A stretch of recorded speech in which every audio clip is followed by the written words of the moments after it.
Dans ce chapitre, on va parler de matrice. Donc une matrice est un tableau de chiffres. Okay. On le note comme ça entre deux crochets, généralement représenté par une lettre majuscule. Le format c'est le nombre de lignes fois le nombre de colonnes. Donc on peut écrire format égale 2 fois 3 pour cette matrice-là par exemple.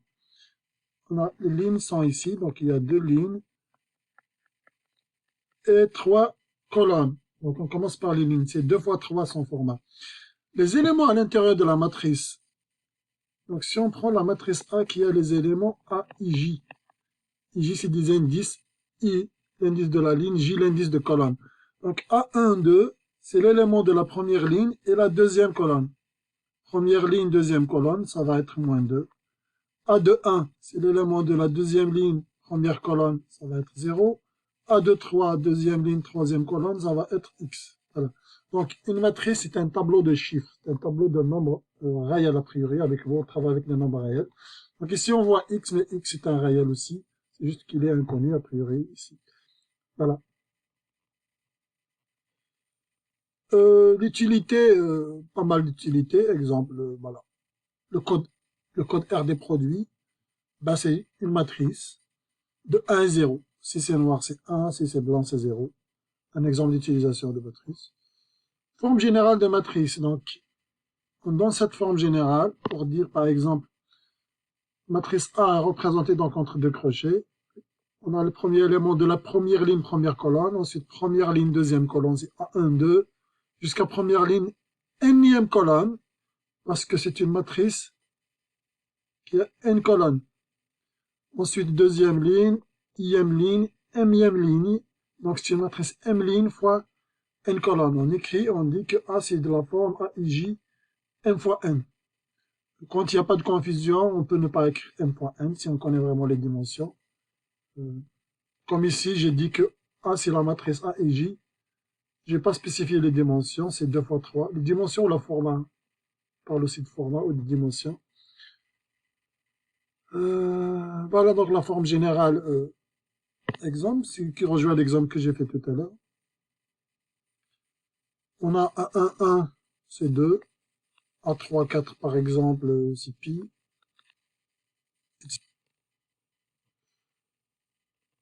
Pour l'exemple 9-4, l'exemple 9-4, donc on le dit que c'est une matrice 2 fois 3. Donc il y a 2 lignes, 3 colonnes. Donc 2 lignes, 3 colonnes. Qu'est-ce qu'on nous dit la formule suivante? Il nous dit que l'élément de la ième ligne, jième colonne, c'est égal au numéro de la ligne moins le numéro de la colonne sur 2. Voilà, donc, voilà, on a défini la matrice comme ça. Donc, A, c'est égal. Par exemple, ici, l'élément A11, A11, je suis dans la première ligne, première colonne. Ce sera donc I moins J, donc 1 moins 1 sur 2. Ça va être 0. Donc, cet élément, c'est 0. Voilà, donc, on peut, par exemple, si j'essaie d'écrire l'élément deuxième ligne, troisième colonne, c'est 2 moins 3 sur 2, égale moins 1 sur 2. Donc ici, c'est moins 1 sur 2, etc. Donc vous pouvez mettre la vidéo en pause et compléter la matrice. Voilà donc pour la matrice obtenue. Je vous demande de faire une vérification quand même pour les calculs. Une matrice carrée, c'est une matrice où le nombre de lignes est égal au nombre de colonnes. Ici, on a une matrice 2 fois 2, une matrice 3 fois 3. La diagonale d'une matrice carrée, c'est celle-là, c'est celle en rouge. C'est tous les éléments qui sont de la forme AII. C'est-à-dire, AII, ça veut dire quoi? L'indice de la ligne, c'est le même que l'indice de la colonne. Donc ici, l'élément première ligne, première colonne, deuxième ligne, deuxième colonne, cinquième ligne, cinquième colonne, énième ligne, énième colonne. Donc c'est tous ces éléments qu'on appelle la diagonale de la matrice carrée. Deux matrices sont égales. Elles doivent d'abord être de même format, sinon on ne pourra pas les comparer. Donc deux matrices, deux tableaux de chiffres, on dit qu'ils sont égaux. S'ils sont d'abord de même format, même dimension, c'est-à-dire. Et si tous les éléments sont égaux 1 à 1, selon leur position. Voilà. Donc si je compare deux matrices suivantes pour qu'elles soient égales, il faut que 2 soit égal à 2, c'est vérifié. Il faut que x moins 1 soit égal à moins 5, donc on doit trouver la valeur de x. Moins 3 égale à moins 3, c'est bon. Y égale 6, 0 égale 0, 4 égale 4, c'est bon. 1 c'est 1, moins 2 c'est moins 2, et z ça doit être égal à moins 8. Voilà, donc deux matrices, pour qu'elles soient égales, il faudrait d'abord qu'elles soient de même format, sinon on ne pourra pas les comparer. Une fois elles sont de même format, il faudrait que tous les éléments soient égaux. L'élément de la ligne I et la colonne J doit être égal à l'élément I de la colonne J de l'autre matrice.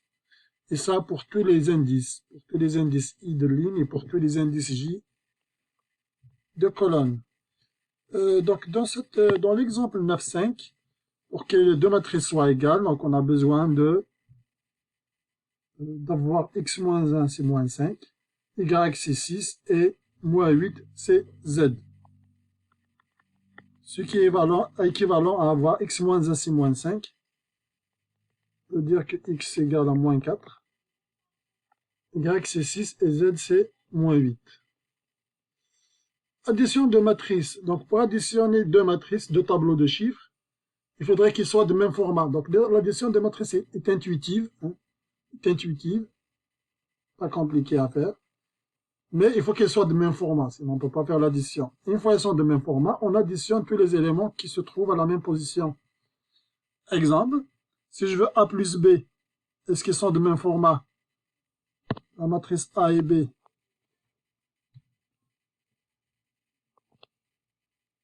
Oui, on voit que la matrice A 2 lignes fois 3 colonnes, matrice B 2 lignes fois 3 colonnes. On peut additionner les matrices. Donc A plus B, il faut additionner les éléments 1 à 1. Ici, j'aurais pu écrire par exemple moins 1 plus 3 ici, ensuite 2 moins 7 ici, etc. Mais je vais écrire directement le résultat. On n'a pas besoin de ça. Voilà, donc on obtient cette matrice. On nous demande B plus A. B plus A, c'est la même chose que A plus B. A plus B, donc c'est égal à la matrice qu'on vient d'écrire ici. Donc l'addition des matrices est une opération commutative. Donc on peut commuter A plus B, c'est la même chose que B plus A. Lorsque bien sûr les matrices sont de même format, sinon l'addition n'est même pas définie. Ensuite pour C, A plus C, on voit que les deux matrices ne sont pas de même format, donc elles sont non définies. Non définies. L'addition matricielle entre deux matrices de format différent est non définie. Format différent. Ensuite, A moins B. A moins B, pareil, donc pour la soustraction, c'est les éléments de la première matrice auxquels on soustrait ceux de la deuxième matrice, 1 à 1 selon leur position. Donc ici, par exemple, moins 1, moins 3, ça donne moins 4. 2, moins 7, ça donne 9, etc. Ah, pardon, ici c'est 2. Hein. Moins 1 plus 3, c'est 2. 2 moins 7, c'est moins 5. 2. Ici, ça devrait être bon. Ça devrait être bon ici. Pour A moins B, je vais faire un check. Ça devrait être bon. Matrice nulle, c'est une matrice qui contient que des zéros. Vous pouvez, voici une matrice nulle 2 fois 2. Voici une matrice nulle 1 fois 3, etc. Donc c'est une matrice qui contient que des zéros.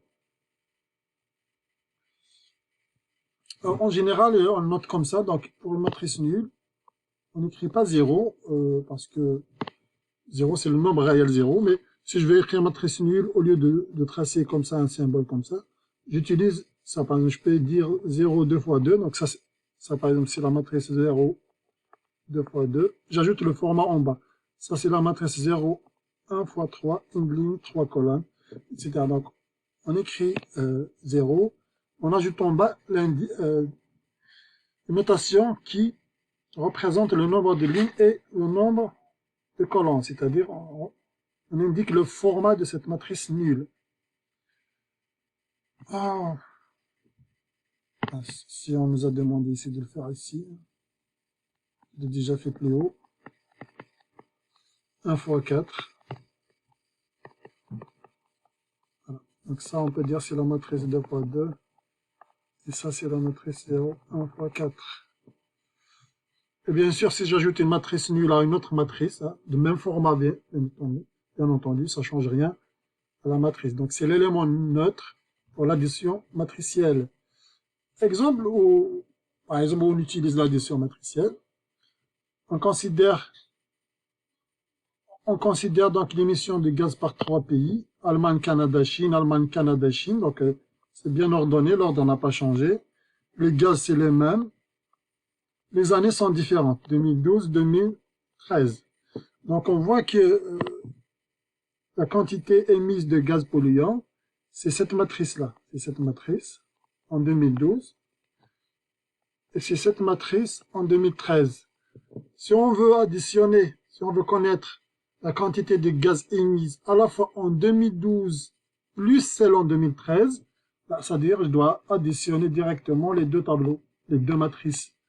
C'est ça qui va donner, à l'aide de matrices, déterminer la quantité totale respective de chacun des trois gaz polluants émis par chacun des 3 pays au cours de la période 2012-2013, c'est-à-dire au cours des deux années. Donc il faut additionner les matrices. On voit la réponse ici, 9 fois 8, 9 plus 8 ici. 9 plus 8 c'est 17, 24 plus 22 c'est 46, etc. Donc la réponse elle est déjà donnée. Mais voilà, un exemple d'utilisation de l'addition matricielle. La matrice opposée, vous connaissez tous l'opposé des nombres réels. L'opposé de 8 c'est moins 8. L'opposé de moins 11 c'est 11. C'est-à-dire c'est moins 11, ça donne 11. Pour les matrices, c'est pareil, leur opposé consiste à multiplier tous ces éléments par moins 1. Donc on peut dire l'opposé de la matrice A, on peut le noter moins A, on le note moins A ici. Donc elle est définie comme étant la matrice telle que je l'additionne à la matrice A, elle doit nous donner la matrice nulle. C'est ça donc la matrice opposée. Mais en fait, il suffit de multiplier tous les éléments par moins 1. Donc ici, la matrice opposée AB est moins B. C'est ça la matrice opposée. Et moins B, c'est la matrice suivante. Voilà, pour la définition des matrices opposées. Multiplication par un scalaire, c'est-à-dire multiplier une matrice par une constante. La multiplication par un scalaire est pas mal intuitive aussi. Il suffit de multiplier tous les éléments de cette matrice par ce scalaire, par cette constante. Prenons l'exemple A, donc la matrice 3A. Ça va être 3 fois tous les éléments qui sont à l'intérieur, c'est-à-dire ici on va avoir moins 21, etc. Pareil, pour la matrice moins 2A, il faut multiplier tous les éléments de la matrice par la constante moins 2.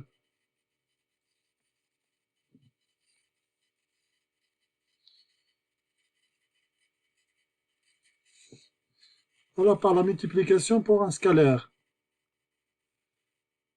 Exemple d'application pour la multiplication par un scalaire, le gouvernement de 3 différents pays de l'exemple précédent se donne comme objectif cette année de réduire les émissions de gaz de 25%. On va réduire de 15%. Donc il va rester 75% à peu près de leur valeur actuelle. La matrice des émissions en 2013 était... Donc ça c'est la matrice d'émissions en 2013. Donc on souhaite réduire pour 2014 en quelque sorte. La question, construisez la matrice C qui représente l'objectif des quantités de gaz émis par chacun des pays. Okay, donc ici, c'est tout simplement, on va éliminer 25% de ces quantités, c'est-à-dire on va multiplier finalement par une constante. Cette constante, c'est 0,75. Donc, on va dire C, c'est égal, en fait, à B fois 1 moins 25% de B, moins 25%. Donc, On enlève 25% des émissions B, c'est-à-dire c'est B fois 0,75 finalement. On multiplie tous les éléments par 0,75, on obtient la matrice suivante.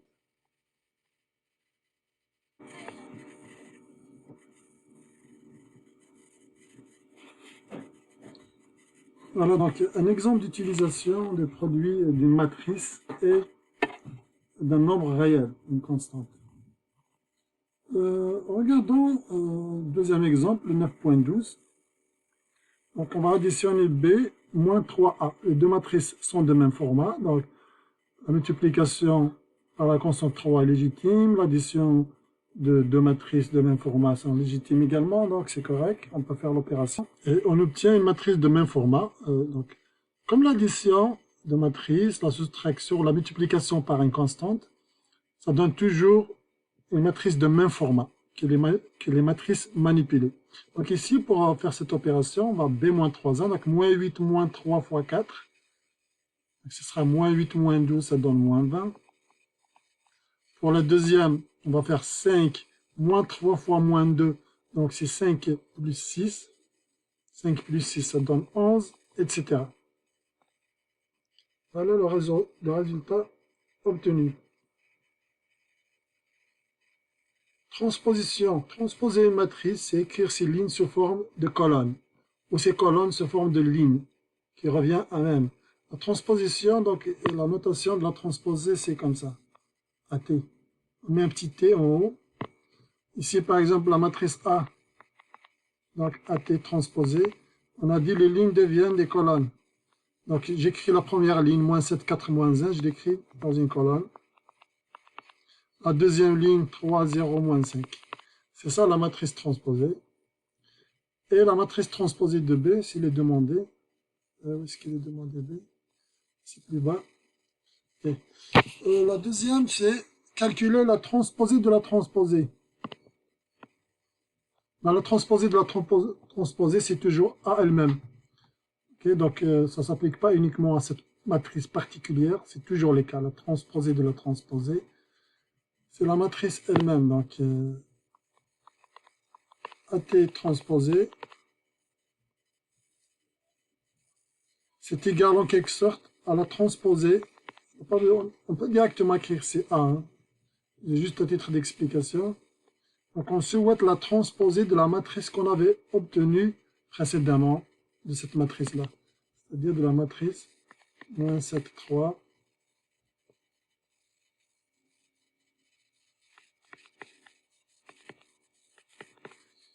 Et donc dans cette matrice, les lignes deviennent colonnes et les colonnes deviennent des lignes. Ce qui revient en même. Donc on obtient la matrice 7, 4, moins 1, 3, 0, moins 5, qui est la même chose que A. Donc ça, c'est un résultat général. La transposée de la transposée, c'est la matrice elle-même.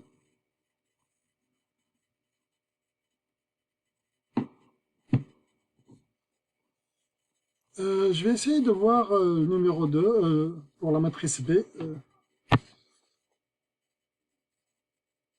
Elle est plus loin, plus haut dans l'écran, donc je dois trouver un moyen de la recopier. Donc après écriture des lignes sous forme de colonne, on obtient la matrice suivante qui est la transposée de la matrice B. Ensuite, on nous demande quel est le lien entre cette nouvelle matrice et la matrice B. Quel est le lien? Donc là, il faut observer un petit peu les deux matrices et on se rend compte de la chose suivante. On se rend compte que BT, c'est, on multiplie en fait par moins 1 et par moins 1. Le premier moins 1, il est à l'extérieur de la matrice. Le deuxième moins 1, on l'a appliqué à l'intérieur. On se rend compte que cette matrice entre deux crochets, c'est la matrice B elle-même. Donc, la relation, c'est que la transposée de B, c'est égal à moins B. Dans ce cas particulier, pour ce numéro, pour cette matrice particulière, il ne faut pas s'attendre à ce que la transposée soit égale à moins la matrice. C'est uniquement pour cette matrice particulière. Parlons maintenant de la multiplication matricielle. La multiplication matricielle, donc c'est l'opération la moins intuitive. L'addition des matrices est très intuitive. La soustraction, la multiplication par une constante. En revanche, le produit de deux matrices, ce n'est pas intuitif. Donc, avant de parler de cet exemple, je vais d'abord définir le produit des matrices. Si j'ai deux matrices,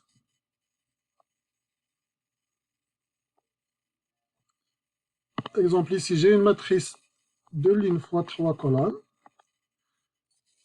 je la multiplie par une matrice 3 lignes fois 2 colonnes, alors je fais remarquer que le nombre de colonnes de la première doit être égal au nombre de lignes de la deuxième. J'ai bien dit première matrice et deuxième matrice, donc l'ordre est très important. Première matrice c'est A, la deuxième c'est B. Donc en gros, le produit AB n'est pas égal au produit BA. 1, les deux produits ne sont pas forcément définis. Il se pourrait que l'un soit défini, l'autre n'est pas défini. Et même si les deux sont définis, le produit AB n'est pas forcément égal au produit BA. En tous les cas, lorsqu'on fait le produit 2 lignes fois 3 colonnes et 3 lignes fois 2 colonnes, le résultat sera une matrice 2 fois 2. Donc ça donne une matrice 2 fois 2. C'est pour ça qu'on a écrit ici 2 lignes, 2 colonnes. Maintenant, comment trouver les coefficients de cette matrice? C'est 1, 1, c'est 1, 2, c'est 2, 1, c'est 2, 2, etc. Comment les calculer concrètement? Je vais essayer de l'expliquer directement ici. Pour trouver ces 1, 1, regardez comment on fait. Le premier élément, c'est 1, 1. Il est dans la première ligne et la deuxième colonne. Je l'obtiens en multipliant. C'est comme le produit scalaire. Hein. Faisons produit scalaire en quelque sorte. Première ligne par première colonne de la deuxième. Comment on fait ce produit? Donc on a 9 fois 1, plus 6 fois 2, plus 3 fois 2. Comment on a fait pour le produit scalaire, le vecteur? Donc 9 fois 1, c'est 9. 6 fois 2, c'est 12. Donc c'est 21. Plus 6, ça donne 27. Ensuite, pour l'élément, c'est 1, 2. Il est dans la première ligne et deuxième colonne. Donc je multiplie la première ligne par la deuxième colonne. Comment je fais? Je fais 9 fois 2, c'est 18, plus 6 fois 3, c'est 18. 18 plus 18, 36, plus 3 fois 1, 36, plus 3, c'est 39. L'élément c'est de 1, c'est-à-dire celui-là. Et les deuxièmes lignes, première colonne. Donc je multiplie la deuxième ligne par la première colonne. J'ai 12, plus 5 fois 2, plus 10, c'est 22, plus 8. Ça donne 30. Alors on fait le dernier élément, celui qui est là. Il est dans la troisième ligne et troisième colonne. Deuxième ligne et deuxième colonne. Je multiplie la deuxième ligne par la deuxième colonne. Donc 12 fois 2, c'est 24. Plus 15, plus 4. Ça donne 43 à vérifier. Voilà le produit matriciel, comment on le fait. 1, il n'est pas défini forcément tout le temps. Il faut vraiment que les dimensions correspondent, c'est-à-dire qu'il faut que le nombre de colonnes de la première soit égal au nombre de lignes de la seconde. Il faut connaître la dimension de la matrice résultat, qui est égal au nombre de lignes de la première, au nombre de colonnes de la deuxième. Et chaque élément de cette matrice, en fonction de sa position, s'il est à la position, si elle est à la ième ligne et à la jème colonne, il faut multiplier la ième ligne par la jème colonne. Une multiplication qui ressemblerait au produit scalaire qu'on a fait pour les vecteurs.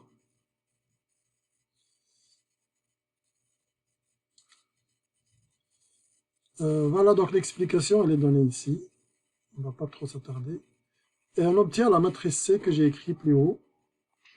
Voilà donc le résultat, comment on fait le produit matriciel. Donc c'est vraiment, il faut vraiment faire attention parce que le produit matriciel n'est pas si intuitif que ça. Et surtout, ne jamais, soi-disant multiplier les élément par élément.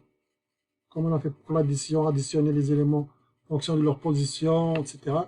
C'est vraiment pas ça le produit matriciel. Il y a la remarque ici, bien sûr. Quand je multiplie une matrice qui a n lignes et n colonnes, Je multiplie la matrice qui a M lignée P colonne. Le résultat sera une matrice M lignée P colonne. Ça, c'est le résultat général. Bien évidemment, ici, lorsque c'est pas défini, lorsque le nombre de colonnes de la première est différent du nombre de lignes de la deuxième matrice, le produit matriciel n'est pas défini. Calculons le produit matriciel transposé de A fois B. On va voir d'abord le transposé de A, c'est quoi? Donc voilà ce qui est demandé. Le produit matriciel transposé de A, c'est celle-là. Et B, c'est celle-là. La première des choses à faire lorsqu'on nous demande de faire un produit matriciel, la première chose, c'est de vérifier le format, les dimensions des deux matrices. Ici, on a une matrice 3 lignes fois 2 colonnes. Ici, on a une matrice 2 lignes fois 3 colonnes. Donc, le produit est bien défini, étant donné que le nombre de lignes de colonnes de la première égale au nombre de lignes de la deuxième. Donc, le produit matriciel est parfaitement défini. Et le résultat sera une matrice 3 fois 3. Donc, je sais exactement quel élément je vais chercher. Voilà, d'après les explications tout à l'heure, donc je vais expliquer, je vais faire pour une seule ligne, hein. Par exemple, je vais faire celui-là. Le reste, vous le faites vous-même. Celui-là, cet élément, il est à la deuxième ligne, la troisième colonne. Il s'obtient en multipliant la deuxième ligne par la troisième colonne. Donc, c'est 4 fois 7, plus 5 fois 8. 4 fois 7, c'est 28. 5 fois 8, c'est 40. C'est 40 plus 28, ça donne 68. Voilà comment on a obtenu cet élément, qui est à la deuxième ligne, troisième colonne, en multipliant la deuxième ligne par la troisième colonne. Vous faites le même raisonnement pour le reste et vous vérifiez les résultats.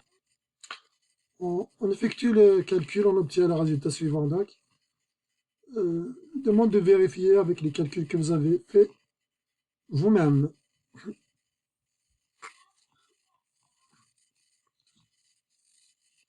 Il y a des matrices particulières, on en cite quelques-unes. La matrice identité, c'est une matrice dont la diagonale contient que des 1. Et tout le reste, il est nul dans la matrice. Par exemple, ça s'appelle E3. Donc, c'est d'abord une matrice carrée, attention. Matrice identité, c'est d'abord une matrice carrée. Une matrice carrée. Ordre n, ça veut dire de format n fois n. Quand on dit d'ordre, ça veut dire son format, le nombre de lignes et le nombre de colonnes, c'est n. Donc, I3, 3 lignes fois 3 colonnes. On n'a que des 1 dans la colonne, le reste est nul. Vous pouvez imaginer I4, I5, etc. En général, on les note IN, on les appelle les matrices identité. La matrice identité a la particularité suivante, c'est que lorsque je la multiplie par une matrice, à condition que le produit matriciel soit défini, ça ne change rien. Par exemple, I3. Donc, I3, c'est une matrice finalement 3 fois 3. Une matrice 3 fois 3. Je la multiplie avec une matrice 3 fois 5. Le produit matriciel est parfaitement défini. Comme I, c'est une matrice identité, eh bien, le résultat, c'est juste la matrice A. Pareil ici, on a une matrice 3 fois 5. Je la multiplie par une matrice 5 fois 5. Donc, le produit matriciel est parfaitement défini. 5, 5 ici. Et comme la deuxième matrice est une matrice identité, alors le résultat, c'est juste la matrice A. C'est en quelque sorte l'élément neutre pour le produit matriciel. Donc, la matrice identité, c'est l'élément neutre pour le produit matriciel. Dans ce cas-là, A fois IN égale A. Et IN fois A égale A également. IN fois A égale A si le produit est défini. Parlons de la notion de matrice inverse. On avait défini tout à l'heure une matrice transposée. Maintenant, une matrice inverse. La matrice inverse, parfois elle existe, parfois non. Mais elle est définie pour les matrices carrées d'abord. On ne peut pas parler de matrice inverse pour d'autres matrices. C'est une c'est une matrice lorsqu'elle existe, d'une matrice inversible. On a dit une matrice est inversible, hein, donc ça suppose que son inverse existe. Donc c'est l'unique matrice carrée, donc si l'inverse existe, il va être unique. On la note A-1. Il vérifie quoi? Il vérifie que A fois cette matrice inverse égale à A-1 fois A, c'est égal à l'identité. Voilà. Donc la notation A-1 aussi, elle ne peut pas vous tromper pour les matrices. Lorsqu'il s'agit de matrice A-1 veut dire l'inverse de A. On ne peut pas écrire 1 sur A, attention, ce n'est pas un nombre réel, c'est une matrice. Et il ne faut pas imaginer d'inverser les éléments qui sont à l'intérieur de la matrice. C'est absolument pas ça la matrice inverse. C'est une autre matrice complètement différente en général, sauf en particulier, tel que le produit matriciel avec la matrice A, le produit matriciel tel qu'on l'avait défini, va donner la matrice identité. Le calcul de l'inverse. Donc, il n'y a pas dans ce document comment calculer l'inverse d'une matrice carrée, parce que les formules pour les calculs sont en général pas mal complexes. Mais sachez qu'elle existe et sachez reconnaître si une matrice est l'inverse de l'autre. Voilà, donc pour trouver la matrice inverse lorsqu'elle existe, on ne vous donne pas la formule dans ce cours. En revanche, on peut donner deux matrices et vous demander si l'une est l'inverse de l'autre. Parce que bien sûr, si vous avez deux matrices A et B, si B est l'inverse de A, alors A aussi est l'inverse de B. Il faut savoir reconnaître si l'une est l'inverse de l'autre. Comment reconnaître? En faisant une multiplication produit matriciel. Si le résultat c'est la matrice identité, dans ce cas-là, on va dire que oui, les deux matrices, l'une est l'inverse de l'autre. Donc, une des utilités que vous allez voir au chapitre prochain, de la notion de matrice inverse, c'est par exemple résoudre l'équation AX égale B, où A c'est une matrice. A c'est une matrice par exemple, X c'est un vecteur, colonne, X c'est le vecteur X1, X2, X3 par exemple, 3 lignes, 3 colonnes, A une matrice 3 fois 3. Donc on aura un système d'équations 3 lignes, 3 colonnes qu'on pourrait écrire sous forme matricielle AX égale B. Bien sûr, AX égale B, on ne peut pas écrire X et B sur A, on ne peut pas diviser les matrices, hein, c'est pas défini. En revanche, qu'est-ce qu'on fait? Si A-1 existe, je peux multiplier à gauche, je multiplie aussi à gauche, attention, produit matriciel n'est pas commutatif. Si je multiplie à gauche, je dois multiplier à gauche, à droite, du côté droit de l'égalité. Si je multiplie à gauche, du côté gauche de l'égalité, je multiplie à gauche pour l'égalité soit conservée. Attention, c'est pas comme si on manipulait les nombres réels. Ici, c'est des matrices. J'ai le droit de multiplier à gauche, conserver l'égalité. J'ai le droit de multiplier à droite, si la multiplication est bien définie, et je conserve l'égalité. Mais je ne peux pas mélanger les deux. Et comme on a dit, si A-1 existe, l'inverse de A existe, le produit, ça sera les matrices identité. Donc, n fois x, c'est la même chose que x. En gros, on a isolé la variable x, qui aurait pu être un vecteur x1, x2, x3, solution de notre système linéaire, qui sera l'objectif, comme j'ai dit, du chapitre prochain. Mais l'essentiel ici, on voit l'utilité à peu près de la matrice inverse. Lorsqu'on connaît l'inverse de la matrice, on a en quelque sorte résolu notre système directement en faisant quoi? En faisant le produit matriciel de la matrice A fois le vecteur B. Voilà, donc j'ai parlé de vecteur, mais ça c'est vraiment le cas général. Ça aurait pu être X aussi une matrice, B une autre matrice, pourvu que les dimensions soient compatibles et que A donc soit une matrice carrée, pour éventuellement parler de l'existence de sa matrice inverse. Exemple, vérifier que la matrice B est l'inverse de A. Pour vérifier ça, on fait A fois B. J'obtiens, vous pouvez faire une vérification, on va obtenir la matrice identité. Pareil, si je fais B fois A, on obtient également la matrice identité, qui est I2. On va l'appeler I2. C'est la matrice identité, on la reconnaît, on connaît cette matrice. Donc on a bien AB égale BA égale identité. implique B, c'est l'inverse de A. B, c'est A moins 1. Donc, c'est l'inverse de la matrice A. Je précise qu'on a fait un check pour les deux. Pourquoi? Parce qu'en général, le produit matriciel n'est pas commutatif. Donc, il se peut que AB soit différent de BA. De façon générale. Mais à vrai dire, spécifiquement pour ce problème, si on trouve l'identité avec un seul produit, c'est même pas la peine de checker l'autre, ça va être pareil. Uniquement lorsque le produit, ça donne la matrice identitaire. Attention. Donc, en gros, j'aurais pu juste m'arrêter à A fois B, égale identité, pour conclure que B, c'est l'inverse de A. En revanche, j'ai voulu appliquer la définition telle qu'elle est donnée. Une matrice, c'est l'inverse. Si A fois cette matrice égale à cette matrice fois A, et ça donne l'identité. On va voir quelques propriétés algébriques des matrices. On les a appliquées avant même d'en parler. Par exemple, si la somme des matrices est bien définie, si A plus B est bien définie,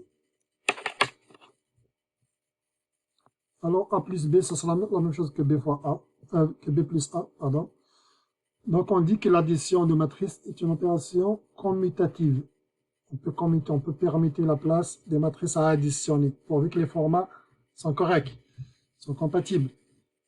L'addition matricielle est associative. Je peux commencer par additionner deux matrices ou deux autres, peu importe par quelle matrice je commence par faire les additions.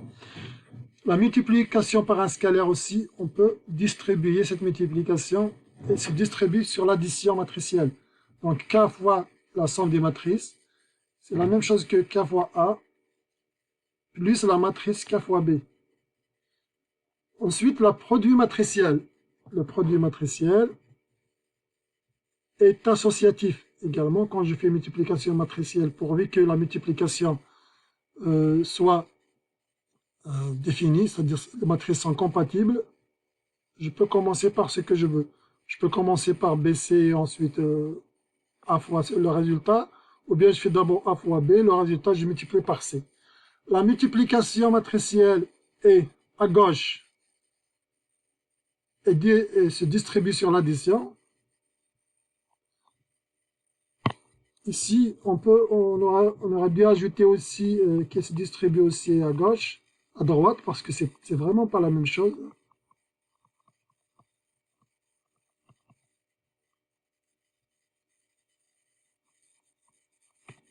Plus CA, donc c'est BA plus CA ici, à condition, bien sûr, j'ai dit que la multiplication, eh bien, les formats sont compatibles pour faire justement la multiplication ici. Et pareil, si je mets la constante fois une matrice A, ensuite le produit fois B, je peux permettre la place de la constante, ça ne change rien. Au résultat final, c'est-à-dire la constante, je peux la multiplier par A, ou par B, ensuite je fais le produit matriciel. Comme je peux la multiplier par B, ensuite je fais le produit matriciel. Comme je peux faire d'abord le produit matriciel et je multiplie le résultat par la constante K. Voilà les propriétés des matrices. On peut également distribuer le signe moins pour des matrices qui sont entre parenthèses, comme on fait pour les nombres réels. Dans les propriétés ici, qu'est-ce qu'on ne peut pas faire en revanche? On ne peut pas par exemple dire, sauf si on le prouve, hein, si on le prouve particulièrement pour une matrice bien définie, mais de façon générale, AB, c'est pas la même chose que BA. Il se pourrait même que l'un soit défini, l'autre non, et même si les deux sont définis, par exemple pour les matrices carrées, de même format, A et B, en général, AB est différent de BA. Et bien sûr aussi, si j'ai, par exemple, B égale C, si je multiplie, j'ai la possibilité de multiplier par une constante, par une matrice, pardon. Si je multiplie ici par matrice A, je ne peux pas dire ici par A. J'ai multiplié à gauche, je dois multiplier à gauche. Ça, c'est faux. Et si je multiplie à gauche, l'égalité sera conservée, pourvu que le produit matriciel soit défini. Pareil, si j'ai la matrice B, et là, je multiplie par A à droite, c'est C fois A. Condition, bien sûr, si on avait B égale C. Okay? B égale C, 1 plus BA égale CA. pourvu que le produit matriciel soit défini. Donc CB égale C implique AB égale AC, pourvu que le produit matriciel soit défini. Donc on peut multiplier à gauche, multiplier à droite et sauvegarder les égalités. On a vu également pour la transposée, on a vu que la transposée de la transposée, c'est la matrice elle-même. Et la transposée de la somme, c'est la somme des deux transposées. Voilà, il y a d'autres propriétés, 4 et 5, comme la transposée, la matrice A puissance n ici, n en entier, on n'en a pas parlé. Donc on a l'habitude, on a le droit d'écrire AN. À ne pas confondre A-1, on a dit que c'est la matrice inverse. Il n'y a pas de confusion possible. En revanche, j'ai le droit d'écrire A carré, A cube, pour les matrices carrées. Donc A carré, c'est A fois A, produit matriciel. A cube, c'est A fois A, etc. Et dans ce cas-là, on peut appliquer la transposée en matrice produit. Donc le transposé à la matrice produit, c'est la même chose que le produit de toutes les matrices transposées. En gros, c'est ça. La propriété 5 aussi est pas mal intuitive, puisque KA puissance n, c'est KA fois KA, etc. fois KA n fois. Et comme K c'est une constante, on a vu, je crois plus haut, qu'on pouvait la faire sortir complètement à l'extérieur et la laisser juste en dernier. Donc on aura Kn fois A fois A fois A. Et ça, c'est la matrice qu'on note A puissance n. Donc on obtient la propriété 5 en quelque sorte. Propriété contre-intuitive, donc j'ai anticipé, j'ai parlé déjà de ça. AB n'est pas BA pour le produit matriciel en général, sauf cas particulier. Si j'ai AC égale à BC, cela ne veut pas dire que A égale B, effectivement. La transposée du produit, ce n'est pas égal au produit des transposés. Regardez quand la transposée du produit, ça c'est intéressant. La transposée du produit AB, c'est la transposée de B fois la transposée de A. L'ordre était important. Ce n'est pas égal à transposée de A fois transposée de B.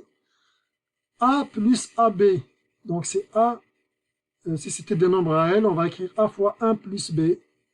Et comme c'est des matrices, c'est A fois l'identité plus la matrice B. Très important aussi.